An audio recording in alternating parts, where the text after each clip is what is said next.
Welcome, what is up? Thank you for tuning back into the Chaos Lair. Of course, I'm Chris Chaos here with your SmackDown 411 for February the 21st, 2017. Now, SmackDown tonight was very promo heavy, and it kind of reminds me of Hardcore TV, the ECW used to do, where they would sprinkle promos throughout the show, and they would even have the video promo montage even at the end of the video, or end of the episodes.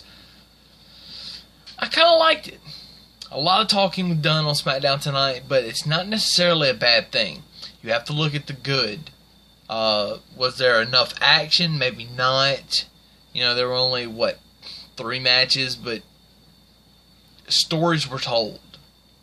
Leading into WrestleMania, that's what you need. You need stories to be told. Now, I still think that there's going to be like a big,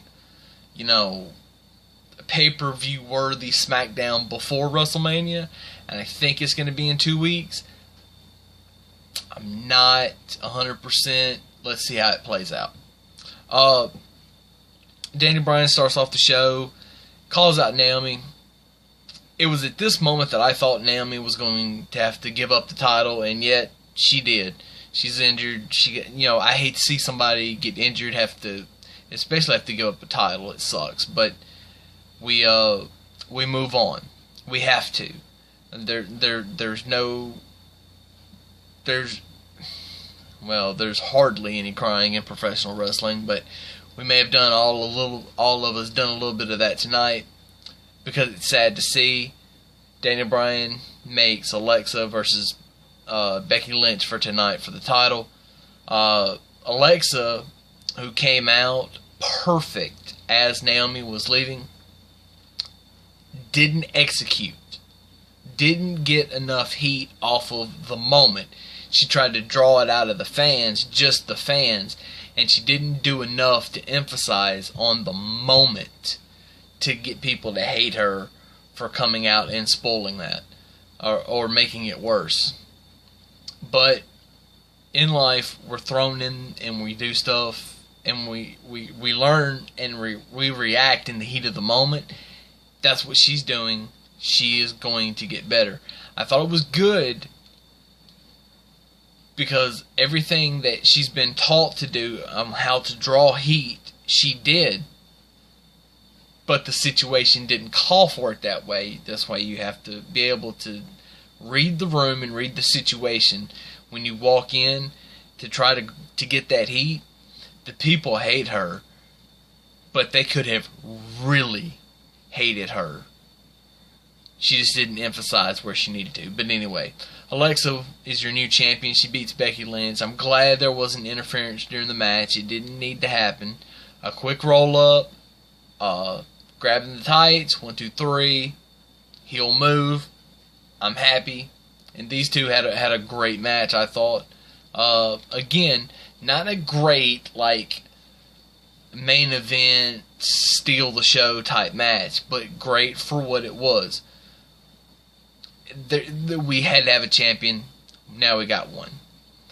The American Alpha beat Breezango very quickly, and then the Usos with another promo, this time in the crowd, which I thought was pretty interesting.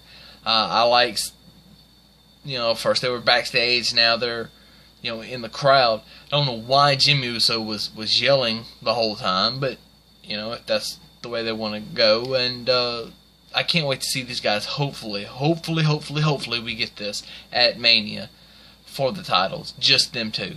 We don't need to see every tag team. We don't need to see multiple tag teams. We just need to see those two at WrestleMania for the titles. The Battle Royal. Look, I'm so sick of Battle Royals at this point, personally. SmackDown's done, 3 in the last 2 months? Month and a half, 2 months? Well, 2 months. And personally, because I watched every Royal Rumble leading up to this year's Royal Rumble, I'm just over it. I'm done. No more Battle Royals. I know we got the Andre Battle Royal at Mania. After that, please, no more Battle Royals. We don't. It's too much. It's like contract signings. I'm done. I'm over it. Whatever. There is no winner to the Battle Royal. It came down to Luke and AJ. They both hit the floor, supposedly at the same time. And they never showed a replay, which was key, because the replay would have shown that AJ hit the floor first. I could tell it watching it. I'm sure everybody else could as well. AJ hit the floor first. They didn't show a replay. It is what it is. We move on to next week. Hopefully these two have a match. I'm guessing Luke wins, sets up for Bray and Luke, and then Randy somehow gets back in. Triple threat, complete destruction of the Wyatt family. The Mega Powers explode at WrestleMania, and now the Wyatts explode at WrestleMania. Just FYI, Luke is over, but he's not AJ Styles over. And Luke deserves a good spot at WrestleMania. AJ deserves a spot. I want AJ versus Bray at WrestleMania at this point. I don't want to see the complete annihilation of the Wyatts. I will want to, but I don't want to see it right now. Right now, AJ Styles deserves to be in that spot, in that main event, and that's what I want to see. Hopefully we will get that very, very soon. It'll probably be after Mania.